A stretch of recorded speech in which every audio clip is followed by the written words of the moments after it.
Today I'm going to show you guys what I believe to be the most underrated classic guitar riff in the world. This is what it sounds like.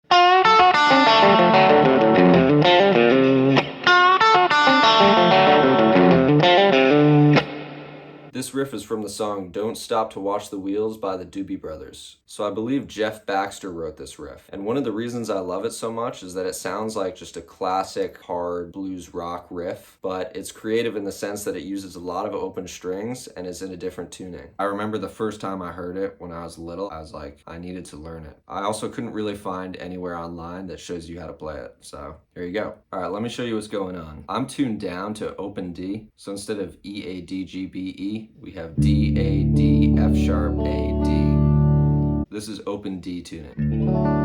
And this song's in the key of D, so it helps to sort of think of a D minor pentatonic or D blues scale. It's going to look a little bit like we're playing an E, because a lot of the strings are tuned down a whole step, but it's really D. So when I'm explaining what fret everything's on, I'm going to refer to the strings as if we were in standard tuning. So even though this is a high D string now, I'm just going to say the high E string, because I think that's easier for everyone involved. All right, so we're going to start up here on the 8th fret, on the B string. Again, this is really the A string, but we're saying B string to make it easier. You're gonna bend that slightly up, almost a half step. Right now, this is your minor third. You're basically bending it up to a major third. So think that note. And then you're gonna play 7th fret on the high E string. And then back to 8th fret on the B string. And then open E.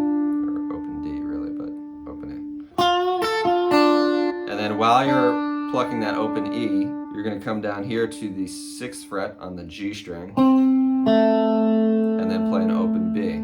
So, and while you're plugging that open B string, you're going to come down to the D string, now it's actually a D string, and play 5th fret and 3rd fret, and then open G, which is really an F sharp. So far we have... And to avoid these strings ringing out like that and making kind of a mess, what you can do is palm mute it a little bit, which is what he does in the recording. After we hit that open G, you're just going to go open D, then 3rd fret on the A string, and open A. So. And then you're going to go 3rd fret on the low E string, or really low D string, and then you're going to do this here.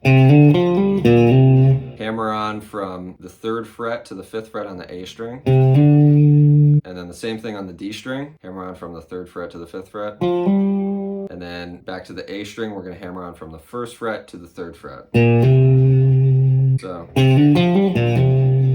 So that whole first half goes like this.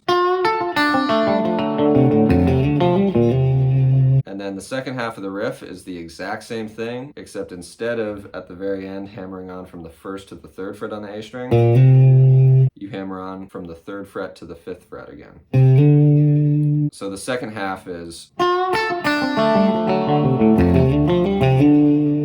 So both together...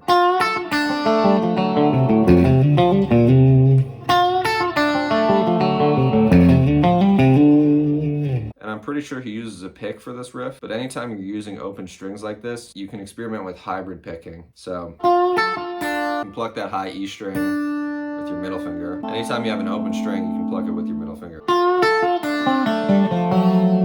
But I just use a pick.